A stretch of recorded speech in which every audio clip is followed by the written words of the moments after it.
묵시문학을 사회과학적 접근 방법으로 분석한 스티븐 쿡이라고 하는 신학자가 있습니다.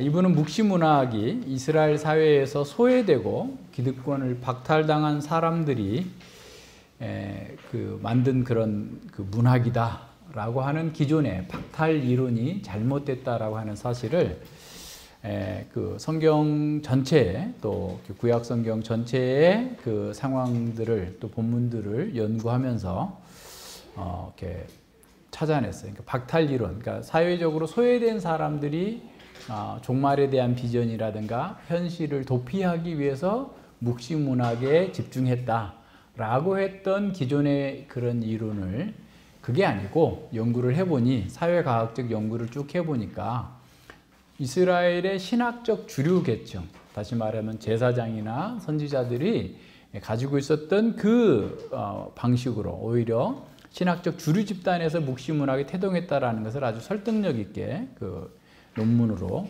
냈습니다. 그래서 그는 구약의 어떤 상호 본문성들을 쭉 이렇게 사회과학적인 방법으로 접근 방법으로 분석하면서 묵시문학은 소외계층이 아니라 사회 중심부, 이스라엘 사회의 중심부에 있는 제사장 계층의 또는 선지자 계층의 산물이다라고 결론을 내렸습니다. 그래서 그 이후에 많은 학자들이 스티븐 쿡의 이런 분석을 잘 이렇게 옳게 여기고 받아들이고 있습니다. 몇 가지만 그분의 책에서 인용을 해보면요. 묵시문학은 묵시적 세계관이나 종교적 사고의 유형에서 유래한다라고 했어요. 그러니까 우리가 흔히 말하는 요한계시록이 묵시문학이에요. 그리고 이제 다니엘서 7장이라든가 오늘 몇 군데 볼 거예요. 왜냐하면 오늘 본문을 그냥 이렇게 보면 그냥 예수님이 십자가에 못 박혀 죽으시니까 하나님께서 이렇게 초자연적인 방식으로 뭔가를 이렇게 보여주셨구나 정도로 보면 전혀 이렇게 피상적으로 보는 거예요. 그래서 묵시문학이 무엇인지, 묵시문학에서 예언된 묵시적 예언이 어떻게 성취됐는지를 보여주고 있는 것이 저자의 의도이기 때문에 조금 성경을 왔다 갔다 몇 군데 찾아볼지라도 잘 따라오시기를 바랍니다. 자, 그러면서 이제 스티븐 쿡이 하는 말이에요. 묵시문학은 묵시적 세계관. 그러니까 묵시라는 말은 어떤 이 지금 현세계 아니라 조금 더 넓은 세계, 앞으로 미래의 세계들을 이렇게 기다리는 그런 묵시적 세계관이나 종교적 사고의 유형에서 유래한다는 거죠. 그래서 그 세계관 자체는 개인이 아닌 집단에 의해서 형성되는 것이기 때문에 사회 연상의 한 측면이라는 거예요. 묵시문학이 이렇게 자꾸 많아지는 것들이. 왜냐하면 이제 묵시문학이 전에도 얘기했지만 주전 2세기, 1세기, 그 다음에 주후 1세기까지 거의 한 300년 동안 묵시문학이 굉장히 많이 발달해 있어요. 왜냐하면 그때가 가장 또 이스라엘 백성들이 어려움을 겪던 때예요. 그러니까 셀루쿠스 왕조에 의해서 성전이 다 침탈당하고 성전에서 돼지 머리를 놓고 제사를 드리기도 하고 할례를 못하게 하고 이스라엘 종교를 말살시키려고자 하는 그런 엄청난 핍박과 박해가 있었을 때 이 사람들이 종말의 하나님 나라가 와서 이들을 어떻게 처리할 것이다 해가지고 수많은 그런 묵시 문학들이 발전이 돼 있었고 당시에도 굉장히 많은 사람들이 그걸 읽고 보고 했어요. 그래서 이런 특별히 마태의 독자는 유대인 크리스천들이거든요. 그러니까 유대인 출신의 믿는 사람들이었기 때문에 이런 문학들을 잘 알고 있었고 능숙하게 접했었기 때문에 또 구약 성경의 묵시 문학을 잘 알고 있었기 때문에 그것에 관해서 분명히 이렇게 기록을 해주고 있어요.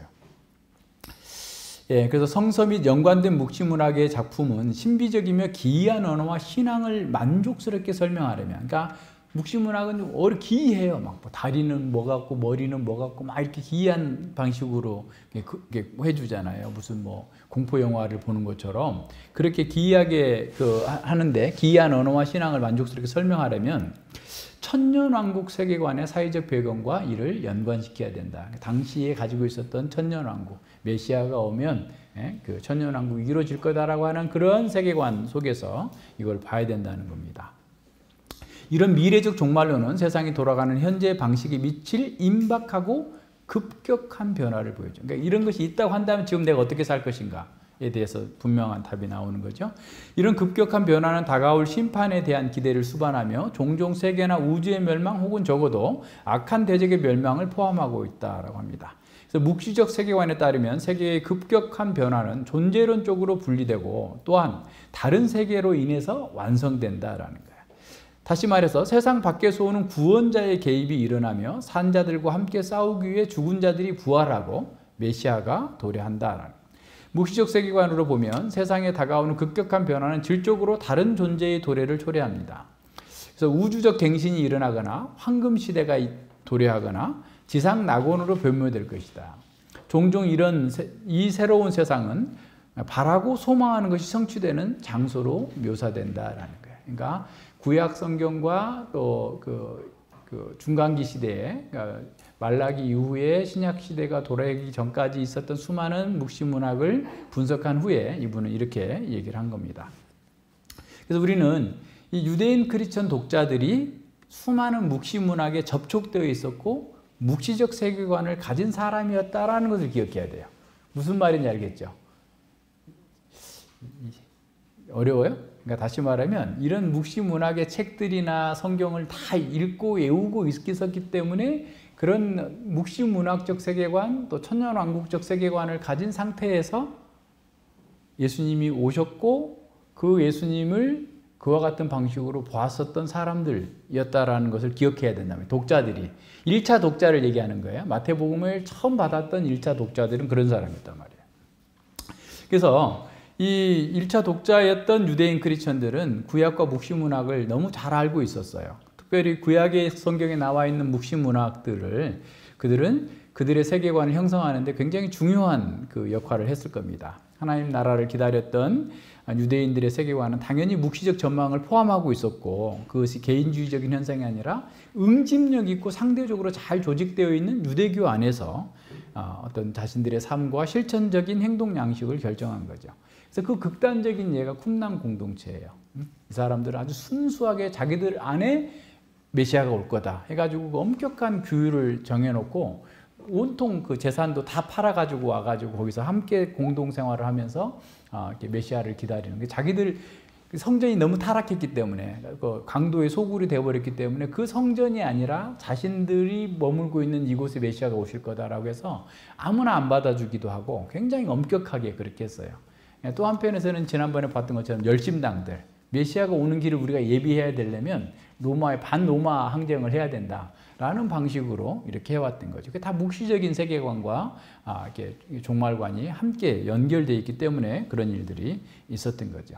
그러니까 일반 대중들도 다 마찬가지로 이런 묵시적인 세계관 속에서 메시아의 도래를 기다리고 있었어요. 그러니까 그게 막 점증하고 있었던 거죠. 쉽게 말하면. 그러니까 그 일반 역사 속에서는 헬라가, 그러니까 알렉산더가 주전 330년에 그냥 온 세계를 다 헬라화 시켜버려가지고 그 짧은 시간에 온 세상이 그냥 헬라어가 공용어가 될 정도로 메시아의 길을 예비했다고 한다면 이런 묵시적인 세계관, 묵시적인 종말론 또한 예수 그리스도의 길을 예비하는 거예요. 그래서 그 세례 요한이 광야에서 가서 외칠 때도 다 그와 같은 시각으로 봤기 때문에 네가 메시아냐? 라고 물었던 겁니다. 그런 것들을 염두에 두면서 이 본문을 봐야 돼요. 자, 그래서 우리가 이 십자가 오늘 본문은 원래 56절까지 하려고 그랬는데 양이 많아져가지고 또 길게 하면 어려우니까 53절까지만 하는데요.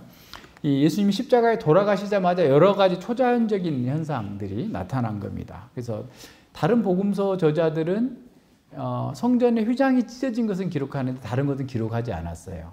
왜냐하면 그들은 그런 묵시적인 세계관, 종말관이 갖고 있지 않은 거예요. 그리고 구약 성경을 잘 몰라요. 그러려면 또 다 설명을 해줘야 될 거 아니에요. 그렇기 때문에 마태는 이미 자기가 알고 있는 독자들이 그걸 다 알고 있다는 걸 전제하에서 이거를 기록했어요. 그래서 4가지의 기적은 마태복음에만 나와요. 다른 복음서에서는 나오지 않습니다. 그런 의도가 있는 것을 잘 생각하면서 봐야 됩니다. 그래서 마태는 이 사건을 기록해 주면서 구약의 묵시적인 예언이 다 성취되었다.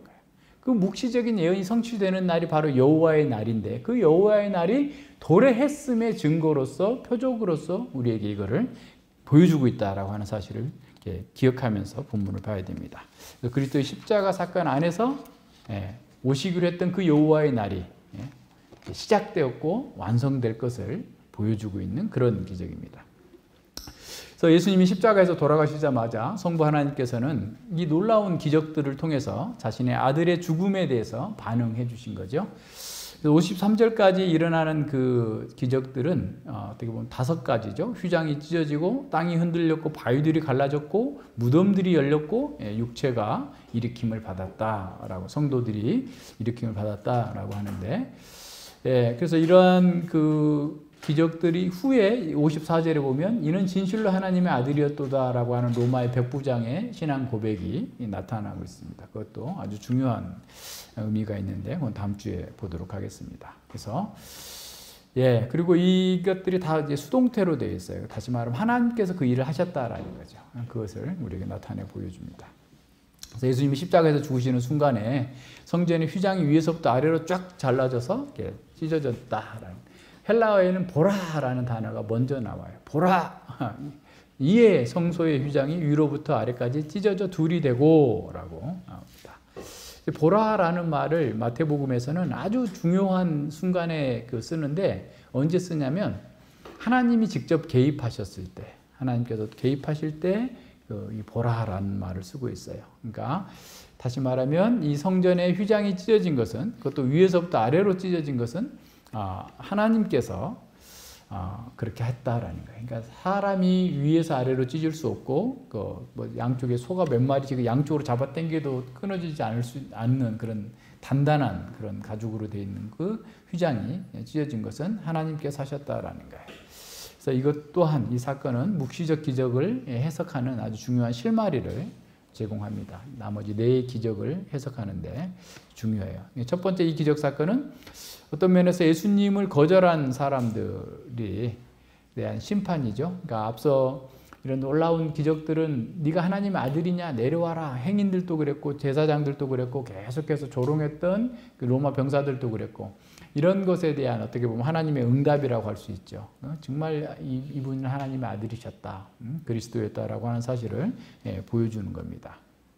그래서 예수님이 하나님의 아들이라고 하면서 조롱했던 사람들에 대한 하나님의 강력한 답변이라고 볼 수도 있어요.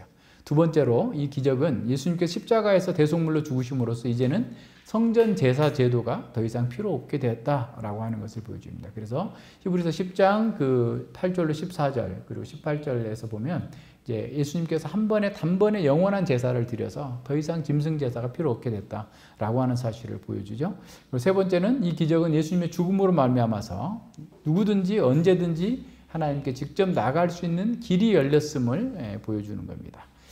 그래서 이 사건은 알티프랑스라고 하는 그 학자는 옛 성전의 권위가 새 성전인 예수 그리스도에게로 옮겨지는 것을 의미한다라고 해석합니다.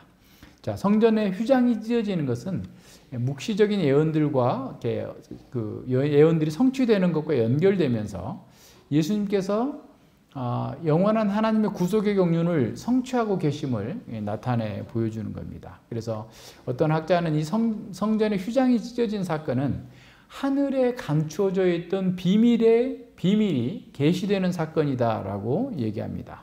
그래서 이제 예수님이 세례 받으실 때도 하늘이 열리고, 마가는 그걸 하늘이 찢어지고라고 표현했어요.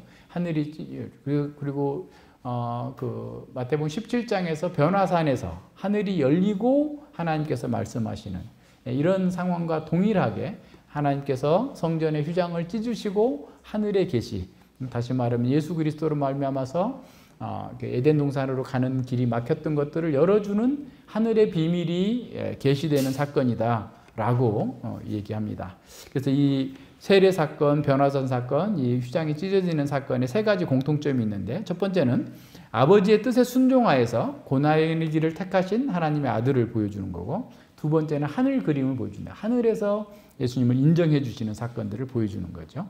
그다음 세 번째는 하늘의 진리가 계시됐다. 그러니까 하늘에서부터 예수님이 하나님의 아들이고 그리스도였다는 사실을 계시해 주는 사건으로서의 공통점이 있다라는 겁니다. 구약의 선지자들이나 묵시 전통에서 하늘을 본 것을 굉장히 중요하게 생각해요. 우리가 산상수훈에서 본 것처럼 모든 사람의, 이스라엘 사람들의 모든 꿈과 소원은 뭐냐면 하나님을 배우는 거예요. 신현이죠. 그러니까 그러니까 하나님을 뵙는 것이 가장 그들에게는 최고의 소원인데, 그래서 그걸 보고 온 사람이라면 얼마나 자부심이 있겠어요. 그래서 이제 구약에서 참 선지자이냐 아니냐를 따지는 것이 늘 하나님의 회제, 어전회의에, 하늘의 어전회의에 참여했느냐 안 했느냐.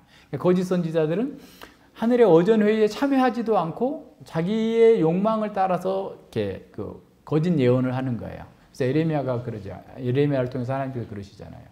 저희들이 내 어전회의에 참여했었다면 악인들에게 죄사함을 선포하지 않았을 거다라는 거예요. 악인들의 죄를 꾸짖고 그 회개하도록 했어야 되는데, 악인들의 악을 더 권장하고 그냥 거기서 자기가 함께 기득권을 나누는 이런 거짓 선지자들에 대해서 굉장히 크게 탐해를 합니다. 굉장히 시대마다 거짓 교사들이 너무 많이 있었기 때문에 그러는 거죠. 근데 이렇게 하늘의 어전회의에 참여했다라고 하는 것을, 예를 들어 이사야도 그렇고 에레미야도 그렇고 다니엘도 그렇고 계속 예스겔도 그렇고 하나님을 만난 사건에 대해서 항상 그걸 중요하게 여기는 건 뭐냐면, 자신이 전달하는 이 계시가 진정성이 있는 거다, 참이다. 그리고 이 계시에 어떻게 반응하느냐에 따라서 네가 죽을 수도 있고 살 수도 있다. 굉장히 중요하다라고 하는 것을 강조하기 위해서 이걸 이렇게 쓴 거죠. 따라서 이 계시, 그러니까 성소의 휘장이 갈라지는 이 하늘의 계시는 예수님께서 바로 하나님께서 기뻐하시는 아들이고 하나님의 뜻을 이루기 위해서 고난을 선택한 우리의 구원자 메시아라고 하는 사실을 확증해 주는 그런 사건입니다. 근데 그 놀라운 것은, 과거에는 그 구약 시대에는 그것을 본 사람들이 이렇게 증거했다면, 계시의 전달자들이, 선지자들이 그걸 얘기했다면, 지금 여기서 첫 번째 사건은 누가 하냐면 로마의 백부장과 병사들이 하고 있어요. 예전에는 택한 백성들만 알게 돼 있었는데, 전혀 의외의 뜻밖의 사람들이 예수님의 십자가 사건과 예수님의 십자가 사건 속에서 이루어지고 있는 초자연적인 기적들, 이 묵시적 예언이 성취되는 것을 보고서 로마의 백부장이 신앙을 고백하고 로마의 병사들이 신앙을 고백하는 거예요. 그러니까 이 복음이 온 세상 가운데 퍼져서 이제는 어떤 민족이 아니라 모든 민족 속에서 구원받을 사람들이 있을 거다라고 하는 사실을 이렇게 보여주고 있는 것입니다.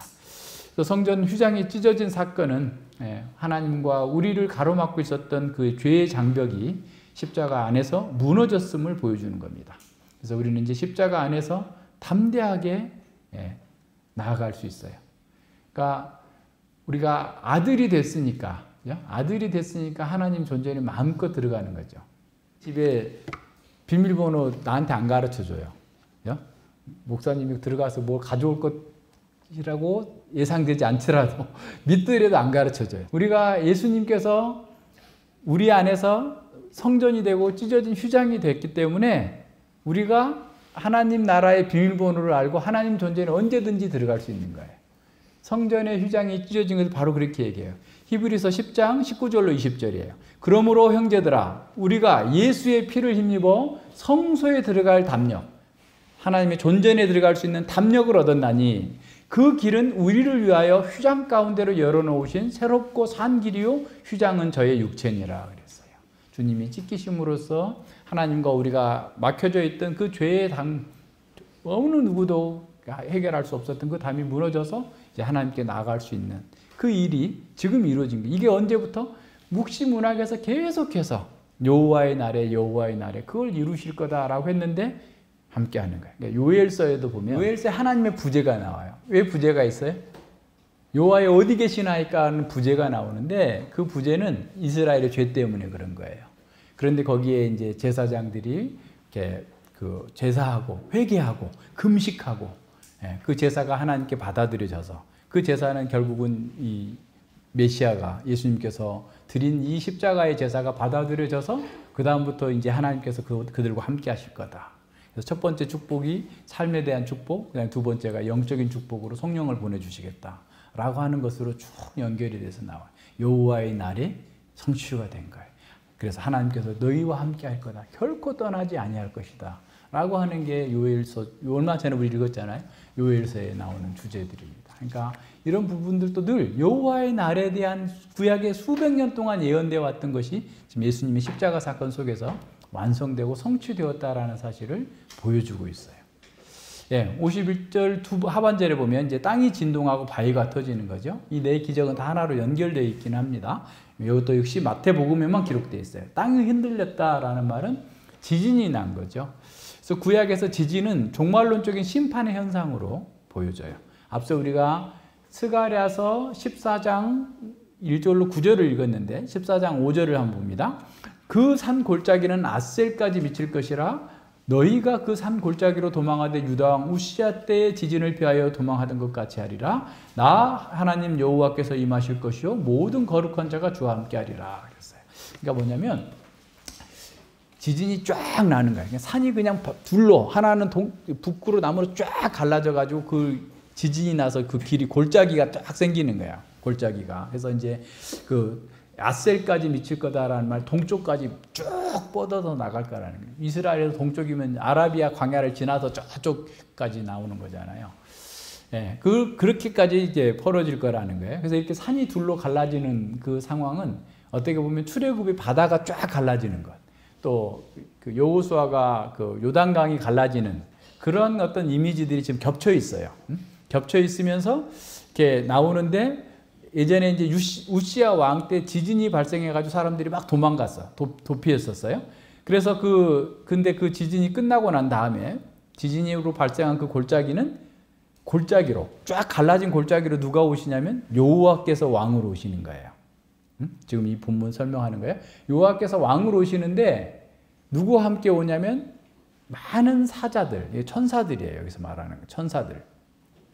천사들과 함께 올 거고, 그리고 여기서 보세요. 여기 이게 5절에 보면 모든 거룩한 자는 천사들을 가리키는 거고, 주와 함께라고 했을 때 이 주는 좀 번역이 좀 잘못됐어요. 대부분의 번역은 예루살렘과 함께, 그러니까 남은 자들과 함께예요. 왜냐하면 2인칭 여성 복수형입니다. 그러니까 하나님께는 해당되지 않는데 번역을 주라고 하나님이라고 번역을 했는데 예루살렘, 교회를 가리키는 거예요. 그러니까 하나님께서 지진이 쫙 난 후에 왕으로서 딱 오시고 거룩한 천사들과 하나님의 백성 예루살렘이 남은 자가 우리가 그 골짜기로 난 길로 개선 행진을 하고 있는 그 모습을 떠올리면 돼요. 자, 그 무슨 말인지 알겠죠? 자, 그렇다면 이 본문은 굉장히 중요한 의미를 가지고 있는 거죠. 그러니까 종말의 심판으로 인해서 지진이 쫙 났고 그 지진 난 자리에 여호와께서 왕으로 가시고 천사들이 가시고 그리고 우리가 함께 이게 나아가는 거죠. 그러니까 예수님이 십자가에 못 박혀 죽으시는 이 경천동지할 사건이 큰 사건인데 그 사건 대적들은 심판을 받고 그리고 남은 자들, 예수님께 택하신 자들, 하나님의 백성들이 여호와와 함께 예수님과 함께 개선행진에 참여하고 있는 이미지를 스가랴에서 이미 종말에 있을 여호와의 날에 있을 거다라는 것을 예언이 됐는데 그 예언의 성취로서 지금 지진이 난 거예요. 이해하시겠어요? 그러니까 이 묵시문학의 묵시적인 예언의 성취를 보여주는 거예요. 마태는 일부러 스가랴서를 다 외우고 있을 법한 자기 독자들에게 이 사건은 바로 이 상황을 지금 우리에게 가르쳐 주는 거다라고 하는 것을 보여주는 것입니다. 그래서 그 길로 왕이신 여호와 하나님 그리고 남은 자들이 승리의 개선 행진. 우리 지난번에 바울이 얘기했던 골로새서 2장 14, 15절에 그죠? 여호와께서 예수님께서 십자가로 승리하시고 사단의 세력들을 다 결박하고 개선 행진하고 있는 그 그림과 동일한 그림입니다. 그래서 우리는 예수님과 함께 한편에서 우리의 죄에 대해서 심판을 받고 한편에서는 예수님과 함께 개선 행진에 참여한 자들이다 라고 하는 사실을 보여줍니다. 반면에 이제 마태가 유대인 독자들에게 얘기한다면 지금 이런 새로운 시대가 열렸는데도 불구하고 계속해서 옛 것을 붙들고 있으면 안 된다. 이 개선 행진에 동참하라 라고 하는 메시지가 또한 담겨져 있는 것이죠. 세 번째 기적은 바위가 터지는 거예요. 이 바위가 터지는 것 또한 여호와의 날에 대한 하나의 묵시적 예언과 징조였습니다. 나훔 1장 6절 보세요. 나훔 1장 2절부터 그 8절까지 쭉 봐야 되는데 시간이 없으니까 나훔 1장 6절에 보면 누가 능히 그 분노하신 앞에 서며 누가 능히 그 진노를 감당하랴. 그 진노를 불처럼 쏟으시니 그를 인하여 바위들이 깨어지는도다 그랬어요. 그래서 나훔 1장 2절로 그 6절에서는 대적들을 향한 여호와의 질투와 보복이 나와요. 그러니까 그 보복이 나오는 거죠. 대적들을 멸하시는 여호와의 능력을 지금 6절에서 이렇게 말씀하십니다. 나훔은 보복하시는 하나님의 속성을 선언한 후에 그 보복을, 그 하나님의 진노를 누구도 감당할 수 없다는 사실을 이와 같은 묵시적인 언어로 표현한 겁니다. 그래서 하나님의 진노는 강함과 단단함의 대명사라고 할 수 있는 강한 바위까지라도 강력하게 쪼개버리고 부셔뜨리는 거예요. 그 전에 이제 앞에서 지난번에 나왔죠. 바다를 치신다라고 그랬죠. 말리신다, 친다는 말이었다고 그랬어요. 나훔 보세요. 1장 4절에 보면 바다를 치신다라고 했는데 그 사단의 세력들을 치시고, 그리고 여호와를 대적하는 사람들을 다 어떻게 부셔뜨리는 강력한 파괴를 하시겠다고 하는 그 하나님의 심판 앞에 바위도 깨진다면 너희들 어떻게 해야 되겠느냐. 지금 사실은 그 말을 하고 있는 그 문맥입니다. 그래서 하나님의 보복과 하나님의 진노의 파괴력을 이렇게 선언한 후에 7절과 8절에서 니들은 어떻게 선택할 거냐라고 물어요. 자, 여호와는 선하시며 환난 날의 산성이시라. 그는 자기에게 의뢰하는 자들을 아시느니라. 그가 범람한 물로 그것을 진멸하시고 자기 대적들을 흑암으로 쫓아내시리라 그랬어요. 그러니까 여호와께서 진노로 보복하시는데 모두가 다 진노하시는 게 아니라 여호와를 의뢰하는 사람들을 아셔. 그들은 구원해내시고. 그러나 계속해서 여호와의 그 구원의 길로 나오지 않는 사람들, 대적하는 사람들은 영원한 흑암으로 쫓아내실 것이다 라고 선언하는 겁니다.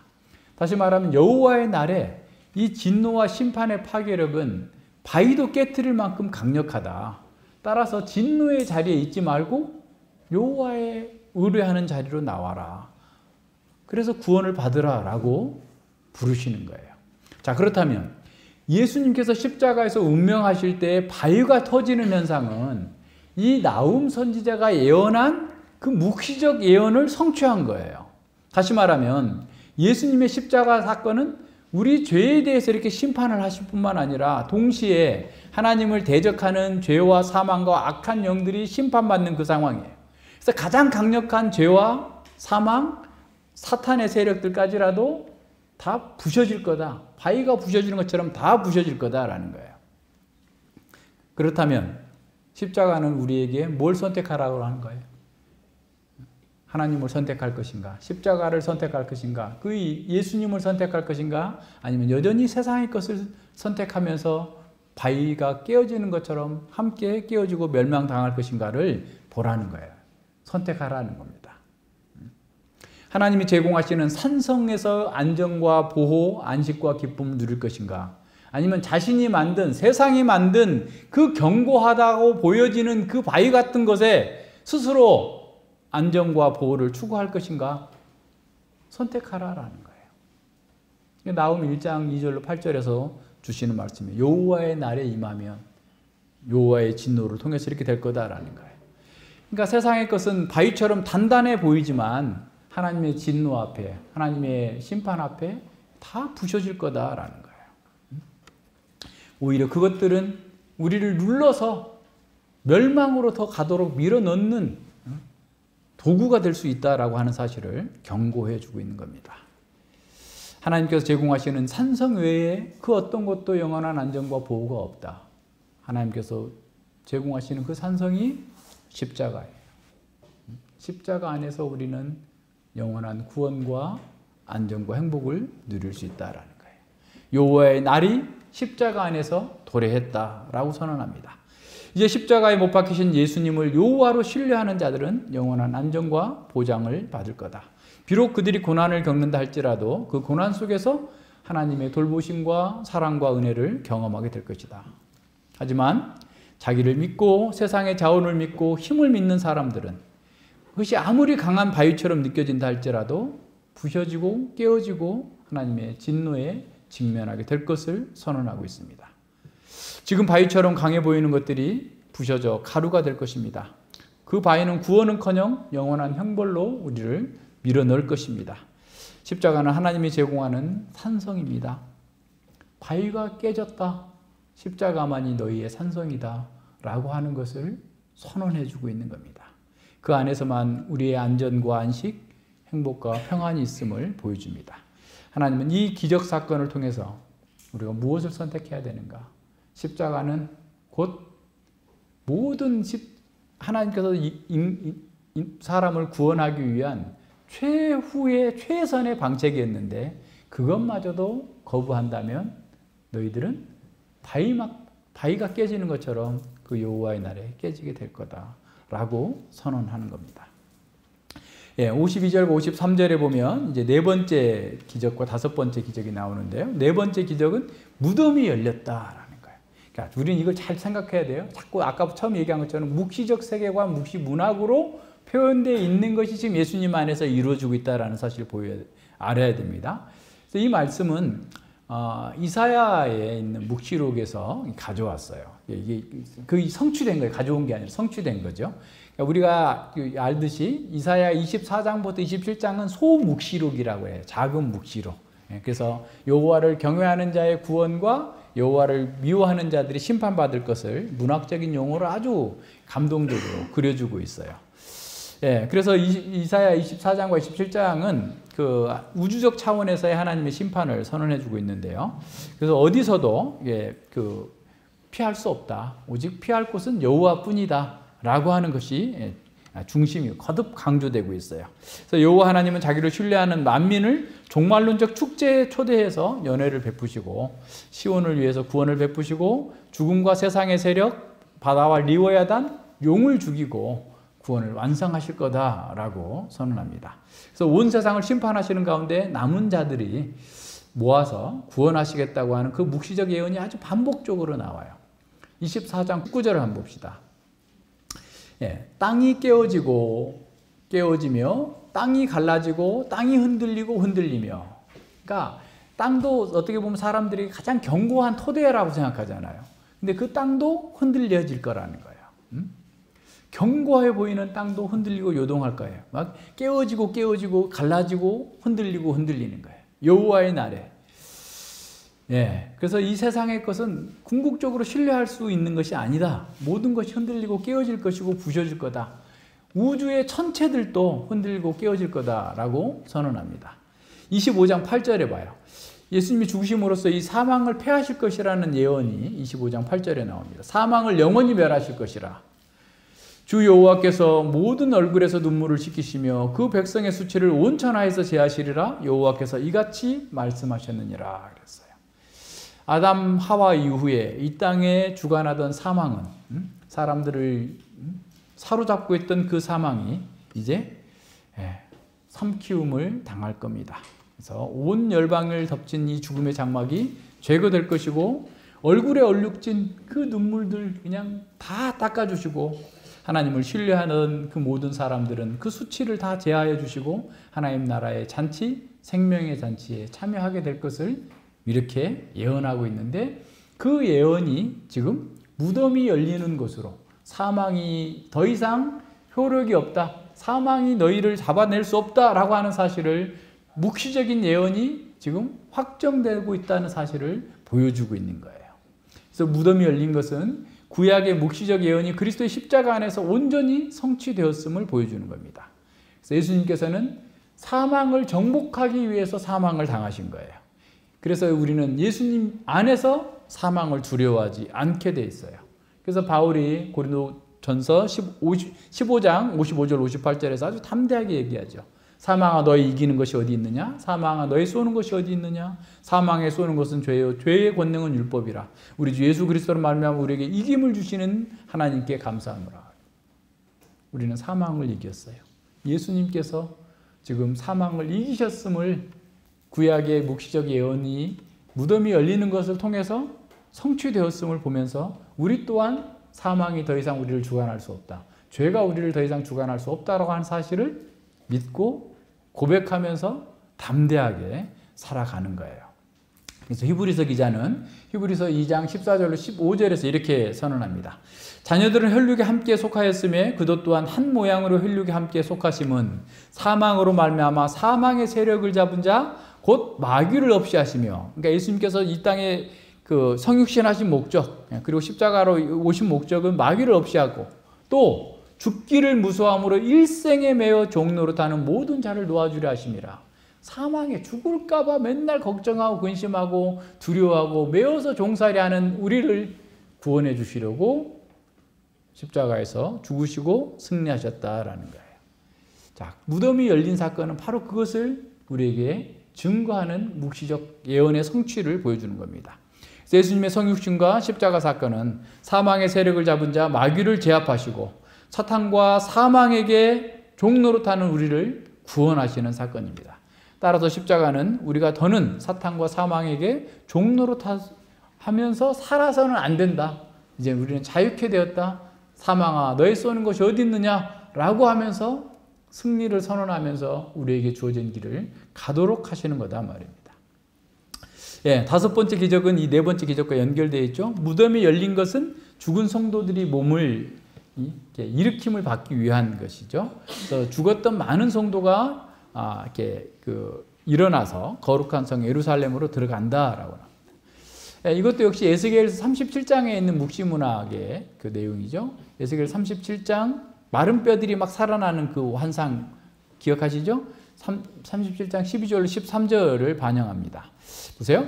그러므로 나는 대언하여 이르기를 주 여호와의 말씀에 내 백성들아 내가 너희 무덤을 열고 너희로 거기서 나오게 하고 이스라엘 땅으로 들어가게 하리라. 내 백성들아 내가 너희 무덤을 열고 너희로 거기서 나오게 한즉 너희가 나를 여호와인 줄 알리라. 무덤에서 그들을 나오게 하시겠다라고 하는 그 언제였어요?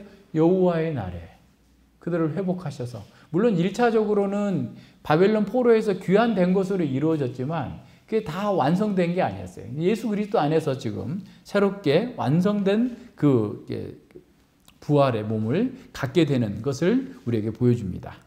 그래서 이 사건의 에스겔의 묵시적 환상이 예언되었던 하나님의 백성들이 생명을 회복하는 새로운 시대가 시작되었다라고 하는 것을 보여주는 표적입니다.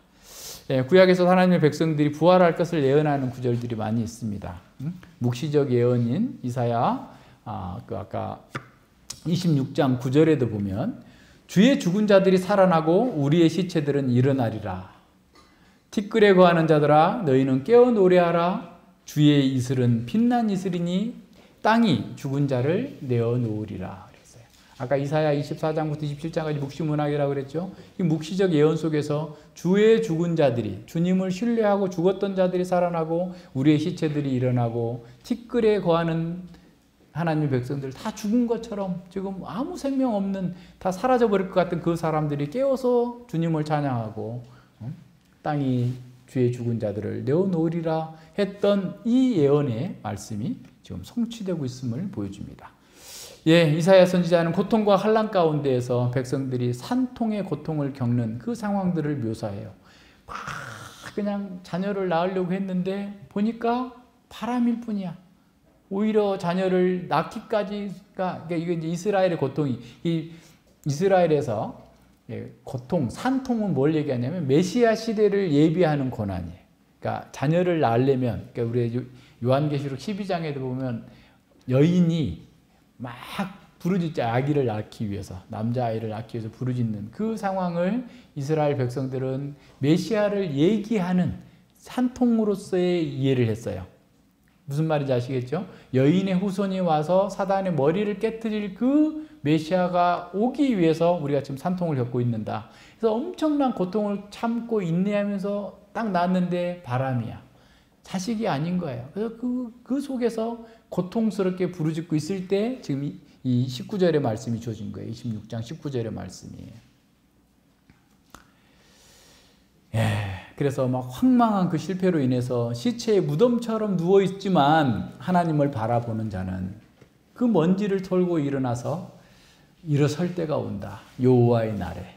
그래서 하나님께서 포기하지 않는 한 성도들 너희들도 결코 포기해서는 안 된다. 하나님께서 너희를 포기하지 않았기 때문에 너희 또한 하나님을 포기하거나 메시아 시대를 포기하거나 여호와의 날을 포기해서는 안 된다라고 하면서 그들이 죽은 자들이 살아나고 시체들이 일어나고 티끌들이 깨어서 주님을 노래할 거다라고 하는 예언을 주셨던 겁니다. 그래서 만약 사망이 모든 것을 정복해 버렸다면 신실하고 헌신적으로 살아봐야 무슨 의미가 있겠어요? 그건 낭비한 거죠. 부활이 없다면 사도 바울 우리가 가장 불쌍한 사람이다 라고 한 것처럼 그렇게 될 수밖에 없잖아요. 그러나 메시아가 오시는 날은 모든 것들이 바뀔 거다. 사망이 티끌로 사라져버린 사람들 속에 다시 부활할 거다. 땅은 죽은 자들을 내어줄 것이고 그들의 신앙이 헛되지 않았다라는 사실을 증거할 거다라고 선언하고 있습니다. 그래서 예수님의 십자가는 거룩한 성도들의 부활을 얘기하는 거예요. 그래서 예수님의 죽음은 죽음의 세력을 깨뜨리는 사건, 다시 말하면 부활을 위한 사건임이 분명하게 드러납니다. 예수님이 생명에서 죽음으로 옮겨가심으로써 죽었던 자들이 죽음에서 생명으로 옮겨지게 되었습니다. 그래서 다니엘서 12장 2절에서도 땅의 티끌 가운데 자는 자 중에 많이 깨어 영생을 얻을 자도 있겠고 수욕을 받아서 무궁히 부끄러움을 입을 자도 있을 것이며 라고 했던 그 예언이 예수 그리스도의 십자가 안에서 성취로 시작되었다라는 것을 우리는 알 수 있습니다. 그러므로 우리는 구약시대에 하나님을 불신했던 많은 사람들처럼 다른 곳에서 생명과 안전과 구원을 찾으면 안 된다라고 하는 것이에요. 십자가 안에 우리의 구원이 다 들어있고 십자가 안에 모든 지혜와 지식의 보화가 다 들어있다, 저장되어 있다라고 하는 사실을 선언하고 있습니다. 그래서 구약의 묵시적 예언에 여러 부분과 여러 모양으로 계시되었던 여호와의 날이 예수 그리스도의 십자가 사건 속에서 성취되었음을 이렇게 명확하게 보여주고 있습니다. 죽었던 성도들의 부활에 관해서 우리는 몇 가지 의문이 있어요. 도대체 이 사람들이 누군가? 그죠? 그리고 부활하고 난 다음에 예수님이 부활할 때까지 무덤에서 기다리고 있었나? 뭐 하고 있었나? 그리고 이 사람들이 또 예수님과 함께 승천을 했나? 예수님과 함께 거룩한 성 예루살렘으로 들어갔다고는 나오는데 거기서 무슨 일을 했는가에 대해서 하나도 안 나와요. 그럼 어떻게 해야 되겠어요? 추정은 해볼 수 있지만 확실하지는 않아. 왜냐하면 마태는 이것이 묵시적 예언이 성취된 사건으로서 우리에게 전하고자 하는 것이 목표지 이것을 뭐 언제 어때 그 사람들을 추적해 가면서 어떻게 됐다 이걸 우리에게 전달해 주지 않고 있기 때문에 우리는 성경이 가는 데까지 가고 멈추는 데서 멈춰야 됩니다. 다만 우리가 한 가지 생각해 볼 수 있는 것은 이분들이 오랫동안 뭐 아브라함이 살아나거나 엘리야가 살아나거나 그러지는 않았을 것 같아요. 그죠? 그러니까 예수님 당시에 사역하고 있었던 사람들 가운데 신실한 사람들이, 다시 말하면 예루살렘에 자신의 가족들이 생존해 있는 그렇게 오래되지 않은, 사망한 지 오래되지 않은 사람들이 소생한 거죠. 소생해서 살아나서 이렇게 있다가, 그러면 그 3일 동안, 만으로 한 이틀 동안 그럼 무덤에서 뭐 하고 있었나? 무덤이 열렸으니까 나왔나 들어갔나 뭐 하고 있었나? 이것도 그냥 추정을 해보자면 자신들에게 일어난 이와 같은 놀라운 기적적인 사건들을 신학적으로 해석을 했을 거예요. 그죠? 예수님의 가르침과 이것들을 비교해가지고 묵상하다가 예수님과 함께 들어가서 예수님과 함께 승천하지는 않았고 아마 교회를 잘 섬기고 자기 나사로처럼 소생한 후에 이렇게 살다가 주님 품으로 갔을 거다라고 추정을 할 수 있는데 그 이상의 얘기는 너무 멀리 나가는 거니까 그렇게 지나가면 됩니다. 저자가 가르쳐주지 않은 것은 쓸데없이 우리 상상하지 말라는 거예요. 그런 사실은 지금 저자가 목표하고 있는 것은 그리스도의 십자가 사건을 통해서 여호와의 날에 대한 묵시적인 예언이 다 성취되었다. 그래서 그럼 너희들은 어떻게 살 것이냐? 아까 얘기한 것처럼 주의 신실한 자로서 여호와를 산성으로 삼을 건가? 그 십자가를 산성으로 삼을 것인가? 아니면 세상에 보이는 바위돌과 같이 간단하게 보이는 것들을 찾을 것인가에 대한 것을 보여주고 있고 여호와의 날이 임했다라는 사실을 전달하는 데 초점이 맞춰져 있기 때문에 거기에 우리는 초점을 맞춰서 보면 됩니다. 자, 이렇게 마지막 때에 일어날 일들이 시대와 시대를 가름하는, 그러니까 대분기점이잖아요, 십자가가. 그러니까 그것도 구약에는 이런 일이 있을 거다라고 했는데 그런 일이 하나도 안 일어났다면 매칭이 안 될 거 아니에요, 그죠? 그래서 그걸 매칭시켜주는 어떤 면에서의 기록이라고 보면 됩니다. 그래서 이건 아주 우주적인, 여호와의 날의 임함에 대한 우주적인 사건입니다. 성전의 휘장이 두 폭으로 쫙 찢어지고, 다는 것은 성전이 파괴되고 이스라엘의 제사가 더 이상 효력이 없게 되었다. 예수님께서 그걸 이루셨다라는 거예요. 돌 성전은 더 이상 그 그림자로서의 역할을 다했고, 참 성전이신 예수님 안에서 하나님께 나아가는 새로운 길이 열리는 여호와의 날이 도래했다라는 거예요. 땅이 진동하고 바위가 터지고 무덤이 열리고 죽은 성도들이 부활하고 소생한다고 하는 이 모든 것들은 묵시적 예언의 성취를 우리에게 보여주고 있어요. 그래서 이 사건을 우리는 그냥 초자연적인 사건 하나 정도로 생각하면 안 되고, 묵시적인 세계관 속에서 하나님 나라를 기다리던 이스라엘 백성들에게 드디어 여호와의 날이 임했다고 하는 명확한 증거로서 하나님께서 그 아들의 죽음의 의미를 분명하게 우리에게 알 수 있도록 표적적으로 가르쳐 주셨다는 사실을 기억해야 됩니다.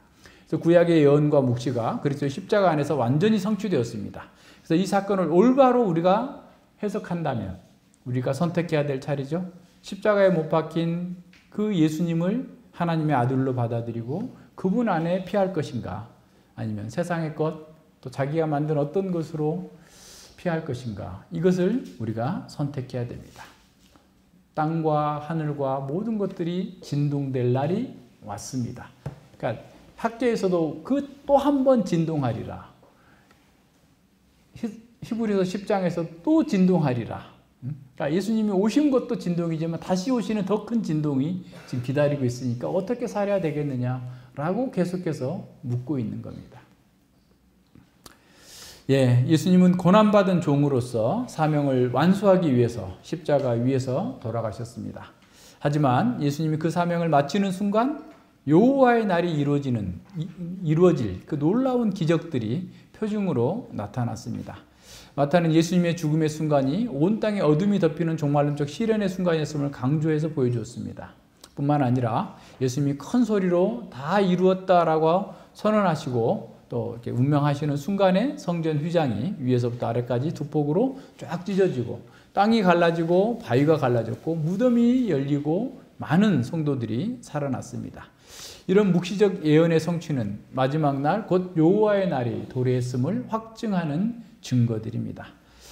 십자가 사건은 역사의 대분기점이었습니다. 예수 그리스도의 승리였으며 하나님을 대적하는 모든 세력들에 대한 우주적 심판이 시작되었음을 보여줍니다. 묵시적 배경에서 그리스도의 승리는 하나님의 행동을 극적으로 보증해 주는 것입니다. 그리스도께서는 죄와 사명의 세력들에게 압제당하는 자기 백성을 구원하시는 해방자로서 십자가에 달리셨고 승리하셨습니다. 그리스도 안에서 구원받은 교회와 성도들 역시 거룩한 군사로 부름받았습니다. 우리의 싸움은 권세들과 통치자들과 맞서는 전투 형태로 항상 우리 주변에 벌어지고 있어요. 중요하게 생각할 지점은 이 전쟁은 우리 내부에서 치열하게 벌어지고 있다는 사실입니다. 그래서 어떤 신학자는 마귀가 하나님과 싸우고 있는데 그 전쟁터는 우리의 마음이다 라고 그랬어요. 그래서 우리의 마음을 말씀으로 지켜야 됩니다. 계속해서 싸워야 돼요. 자, 고난과 박해는 역설적으로 교회가 이 악의 세력들과 맞서서 효과적으로 저항하고 있다고 하는 표지입니다. 이 고난들은 온 세상이 그리스도의 가족 구성원들에게 안에서 그리고 그들 가운데에서 성취되고 있어요. 고난도 성취돼야 돼요. 우리 속에서 고난이 없으면 그건 오히려 세상에 저항하고 있지 않다고 하는 의미일 수도 있어요. 우리의 원수들이 지칠 줄 모르고 우리를 계속해서 공격하기 때문에 그래서 우리는 계속 깨어 있어야 돼요. 우리보다 다 지혜롭고 사탄은 우리보다 오래 살았고 우리보다 더 많은 사람들을 경험해봤고 모든 수단과 방법들을 동원할 수 있기 때문에 정신을 차려 깨어 있어야 됩니다. 그래서 베드로전서 5장에서 베드로는 근신하여라 깨어라 그랬어요. 정신을 차려라 깨어라. 너희 대적 마귀가 우는 사자같이 두루다니며 삼킬 자를 탔나니 너희는 믿음을 굳게 하여 저를 대적하라. 싸워라는 거예요. 마귀와 싸우라는 거예요. 대적하라는 거예요. 이는 세상에 있는 너희 형제들도 동일한 고난을 당하는 줄 압니다. 너만 그런 게 아니라 모든 사람이 다 그래. 모든 은혜의 하나님 곧 그리스도 안에서 너희를 부르사 자기의 영영한 영광에 들어가신 이가 잠깐 고난을 받은 너희를 친히 온전케 하시며 굳게 하시며 강하게 하시며 터를 견고케 하시리라. 권력이 세세 무궁토록 그에게 있을지어다. 아멘. 그랬어요. 베드로 사도는 우리의 영혼의 승리 속에서 삶의 승리가 온다는 거예요. 그러니까 우리 영혼에서 실패하면, 우리 마음에서 져버리면 삶에서도 지는 거예요. 그러니까 마음에서 우리가 근신하고 깨우고 정신을 차려서 사단을 대적해 나가야 된다라는 거예요. 예, 그래서 이 전투에서 우리는 하나님의 자비와 능력 덕분에 승리할 수 있습니다. 그래서 성경의 저자들은 사탄에 대적하는 이런 약탈적 활동이 전제되어 있기 때문에 그걸 따로 설명하지 않아요. 그래서 이제 우리가 창세기 3장을 그래서 그렇게 중요하게 공부를 해야 돼요. 이미 사단과의 전쟁이 우리의 삶에 그냥 기본 전제가 되어 있는데 이게 특별한 일로 생각하는 거예요. 무슨 땅 밟기 하러 다니고 뭐 이상한 무슨 영적 도회도 만들어 가지고 그것이 마치 영적 전쟁의 전부인 것처럼 생각하는데 그것은 또 다른 오류입니다. 예, 그래서 성경 전체에 전제된 영적 전쟁, 사단과의 전쟁은 하나님의 백성들의 종말론적인 세계관 속에 다 포함되어 있는 겁니다. 그래서 하나님의 승리에 대한 묵시적 강조는 그리스도 안에서 하나님의 계시일 뿐만 아니라 그리스도 안에서 다가올 승리를 축하하는 겁니다. 그러니까 이걸 잘 생각해야 돼요. 우리는 이미와 아직 아니의 관점에서 우리의 정체성과 삶의 방향을 이렇게 보아야 합니다. 그러니까 이미 우리는 그리스도 안에서 승리한 군사들이에요. 그러나 아직 완전한 승리를 이루지 못한 상태예요. 그렇기 때문에 싸워야 되는 겁니다. 우리가 하나님의 자녀가 되었다고 그래서 사탄과의 이 우주적 전쟁에서 면제되지 않습니다. 교회는 그리스도의 초림과 재림 사이에서 균형을 이루면서 복음을 위하여 고난을 받습니다. 하지만 우리의 삶에서 묵시적 소망을 우리는 선포하는 거예요. 우리의 삶 속에서 그렇게 사는 거예요. 왜? 우리는 이미 이긴 전쟁에 참여하고 있기 때문에, 또 하나님 나라가 올 것이기 때문에. 이런 면에서 아브라함은 우리의 모델입니다. 그러나 하나님께서 약속하신 것을 또한 능히 이루실 줄을 확신하였기 때문에 담대하게 이삭도 바치고 무슨 일인지 다 할 수 있었다라고 선언하고 있어요. 하나님이 이루실 것을 우리도 확신하기 때문에 사단의 종이 아니라, 사단의 포로가 아니라 소망의 포로가 되어 있어요. 희망의 포로가 되어 있어요. 우리말로는 희망에 잡힌다 이런 말이 되어 있는데 스가랴 9장 12절에 소망의 포로들입니다. 우리는 그 완성될 하나님 나라의 극치를 소망하면서 그 관점에서 모든 것들을 재해석하고 그 관점에서 우리의 삶의 방향과 정체성을 분명히 하고 나아가는 겁니다. 예, 우리는 그리스도인이 된 순간부터 사단의 세력과 맞서 싸우는 전쟁터에 참여했습니다. 우리 모두는 이 우주적 전쟁에 참여합니다. 우리는 세상과 악의 세력들이 이미 사망 선고를 받았음을 알고 있어야 됩니다. 그래서 우리는 그리스도로 옷 입고 말씀의 검을 가지고 성령을 의지해서 전쟁터로 나갑니다. 자기 십자가를 지고 이기는 자에게는 생명의 면류관을 주신다는 약속을 가지고 힘차게 나아갑니다. 우리는 하나님 나라의 레지스탕스, 저항하는 사람들, 괴뢰 정부, 파리에 세운 독일 나치가 세운 그 괴뢰 정부에 저항하는 레지스탕스처럼 우리는 이 땅의 사단의 세력들, 권세들이 계속해서 우리를 공격하고 교회를 무너뜨리려고 할 때 그걸 대항하면서 싸워나가는 그런 그리스도의 군사로서 살아야 됩니다. 이것이 우리의 특권과 존엄입니다. 그래서 그것을 알기 때문에 우리는 유아 세례 받을 때 마지막 기도를 할 때 기도가 이렇게 해요. 당신의 사랑하는 아들을 통해 기도하오니 이 아이를 성령님을 통하여 항상 다스리시어 이 아이가 기독교의 신앙과 하나님을 경외하는 가운데 양육받게 하여 주시고 주 예수 그리스도 안에서 자라고 강건하게 하옵소서. 당신께서 이 아이와 우리 모두에게 보이셨던 하나님의 선하심과 자비하심을 이 아이가 깨닫고 고백하게 하시옵소서. 우리의 유일한 교사이시오 왕이시며 대제사장이신 예수 그리스도의 다스림 하에서 이 아이가 순종하여 살게 해 주시고 죄와 마귀와 그의 모든 통치에 대항하여 용감하게 싸우고 승리하게 하여 주시옵소서. 우리 유아가 이제 막 태어난 지 몇 개월도 안 되는 아이에게 세례 주면서 이 아이가 영적 전쟁에서 싸워서 이길 수 있게 해달라고 기도하는 거예요. 이게 전제되어 있는 거예요. 우리는 그리스도인이 되자마자 이미 이 우주적 전투에 참여하고 있음을 기억해야 됩니다. 그래서 깨어 있어야 돼요. 그래서 이 아이가 당신과 당신의 아들 예수 그리스도와 성령과 함께 오직 유일하고 참되신 하나님 말을 영원히 찬양하고 높이게 하옵소서라고 우리는 기도합니다.